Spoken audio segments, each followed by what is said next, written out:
So these are the areas of skills that we need. And then there are 4 levels of skills that our country desperately needs. And that is from the technician and workshop floor to factory floor operators, which would be mostly ITI level trained people, to service and production engineers, which might be from polytechnics predominantly, to people who can design and do R&D, which would mostly be the university graduates. And apart from that, we need higher order skills, which I like to call. So that includes leadership. We need people who can look into the future, plan what the company or the country at large needs, and also who have a large appetite for risk, because here we are talking about a new technology which involves innovation, and innovation always involves risk.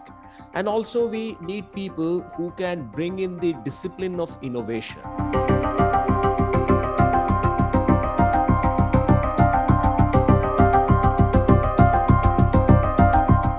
To my mind, there are 10 areas which need a lot of skilling to be done when we talk vis-a-vis the e-mobility.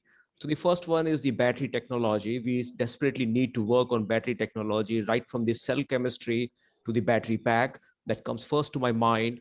Then we have the drivetrains. So when we talk of drivetrains, it's the power electronics, the motors, and the controllers, where we definitely have a serious shortage, especially in control systems. And then we come to the vehicle concepts, because gradually we are moving towards more modular designs like e-axles or skateboard platforms, to give some examples. So we need a lot of skill to be developed in such kind of new concepts for vehicle design. And then not to forget the charging, so which includes again power electronics, but also a good understanding of power systems, because it's a combination of both. So that's an area which needs a lot of skilling to be done.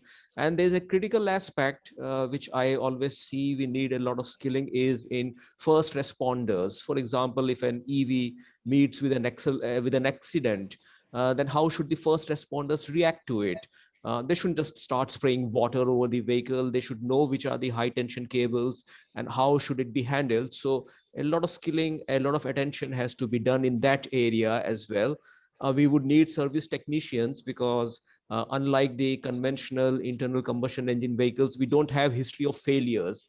We just can't go with our EV to the technician and say, I hear a strange noise on the left rear end, and then the technician would know, okay, it's that problem. We don't have that kind of a know-how yet. So we would need a serious skilling in that direction as well. And we need a lot of people for vehicle certification and testing. We need precision engineering, especially when it comes to motors, their manufacturing. So they're not the conventional industrial motors or pump motors, which it just works. So they're really a precise piece of engineering where we would need to have people. And as we go more towards the connected vehicles and autonomous vehicles, we of course need people with skills in AI, machine learning, IoT, and cloud platform, which is essential to make these technologies become a success.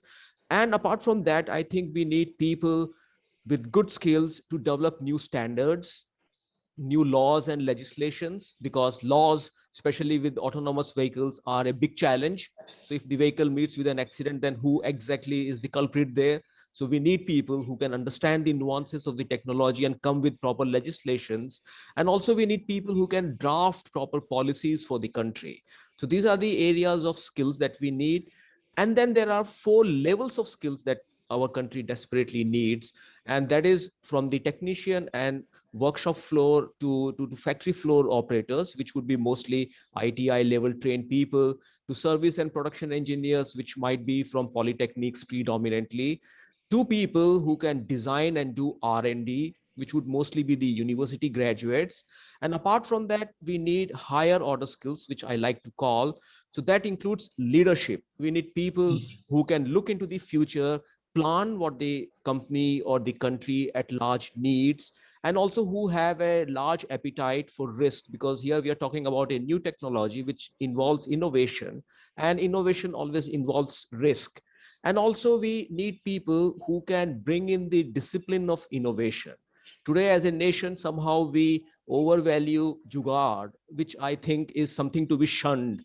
It should not be spoken of. It should be replaced by a serious discipline of innovation. And with that only we can create the know why.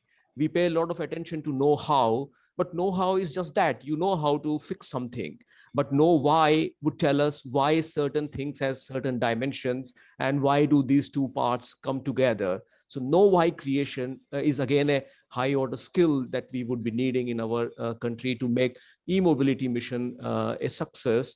And to do that, I would say we would need to overhaul the curriculum at all levels, starting from ITI right up to the universities and IITs. And the curriculum development has to be done together with all the stakeholders.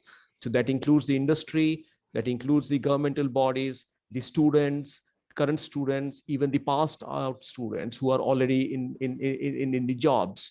And we would also need to create what I call technology centers in association again with the industry, which can do a translation from TRL, technology readiness level 4, to right up to TRL 8, so that we get a mature technology from the lab scale prototypes. So we need multiple of such centers, and that will enable us to become kind of reliant and independent in developing new technologies.